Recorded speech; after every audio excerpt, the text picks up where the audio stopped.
এখন আমি তোমাদের শেখাবো ভয়েস চেঞ্জ কিসের উপর, ফিউচার পারফেক্ট টেন্সের উপর। ফিউচার পারফেক্ট টেন্সে কি হয়, ফিউচার পারফেক্ট টেন্সে অ্যাক্টিভের নিয়ম, অর্থাৎ যেটা আমি কি বলেছি অ্যাক্টিভ আর টেন্সের নিয়ম একই, যেটা আছে সাবজেক্ট প্লাস শ্যাল অথবা উইল, তার সঙ্গে কি হবে একটা হ্যাভ যুক্ত হবে প্লাস V3 অর্থাৎ ভার্বের থার্ড ফর্ম, যেটাকে আমরা পাস্ট পার্টিসিপল ফর্ম বলি, প্লাস অবজেক্ট। অর্থাৎ একটা ভয়েস চেঞ্জ করতে গেলে আগে আমাকে দেখতে হবে সেটা অ্যাক্টিভে আছে না প্যাসিভে আছে। যদি সেটা শ্যাল উইল থাকে তাহলে আমাকে দেখতে হবে সেটা ফিউচারে আছে, তারপর দেখতে হবে অ্যাক্টিভে আছে না প্যাসিভে আছে। যদি অ্যাক্টিভে থাকে নিয়মটা বললাম, যদি প্যাসিভে থাকে তাহলে আমি কি দেখবো, সাবজেক্টটা অবজেক্ট থাকবে, অবজেক্টটা সাবজেক্ট করা থাকবে।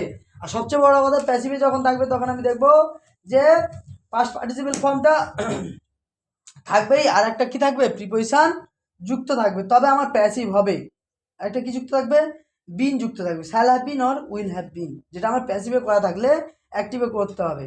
কিন্তু যদি অ্যাক্টিভে থাকে তখন প্যাসিভের নিয়ম কী করতে হবে, সাবজেক্টটা অবজেক্ট করবো, অবজেক্টটা সাবজেক্ট করবো, সঙ্গে শ্যাল হ্যাভ, যেখানে হ্যাভ থাকবে ভয়েস চেঞ্জে সবসময় মাথা রাখতে হবে, হ্যাভ থাকলে কিংবা হ্যাজ থাকলে কিংবা হ্যাড থাকলে একটা বিন যুক্ত করব। আর হ্যাভ হ্যাজ আর হ্যাড থাকা মানে ভার্বের থার্ড ফর্ম তো সবসময় থাকবে, সঙ্গে অবজেক্টের আগে, যেটা সাবজেক্ট থেকে অবজেক্ট করলাম সেই অবজেক্টের আগে কি বসবে, একটা উপযুক্ত প্রিপোজিশন বসবে।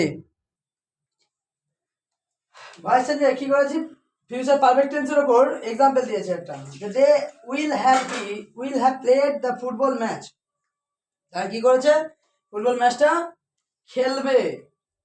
এখানে বলেছে, আমি বলেছিলাম যে ফিউচার পারফেক্ট টেন্সে কি হয়, দুটো ঘটনা সংঘটিত হবে, কিন্তু এরকম নয় যে দুটো ঘটনা সংঘটিত না হলে ফিউচার পারফেক্ট টেন্স হবে না।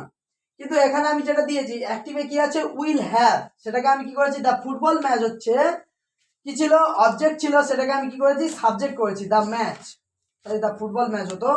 তারপর কি করেছি, এখানে উইল হ্যাভ, কারণ এখানে শ্যাল হবে না, কারণ দ্য ম্যাচটা হচ্ছে কি থার্ড পারসন সিঙ্গুলার নাম্বার, যার জন্য উইল হ্যাভ যেমন ছিল উইল হ্যাভ বসে গেছে। তারপর কি করেছি, হ্যাভ থাকলে একটা বিন যুক্ত হবে, বিন যুক্ত করেছি, প্লেট ছিল V3 ছিল, আর দের আগে কি করেছে, একটা প্রিপোজিশন আনতে হয়েছে যেটা হচ্ছে বাই, আর দে থেকে কি হয়, প্যাসিভে দেম হয়।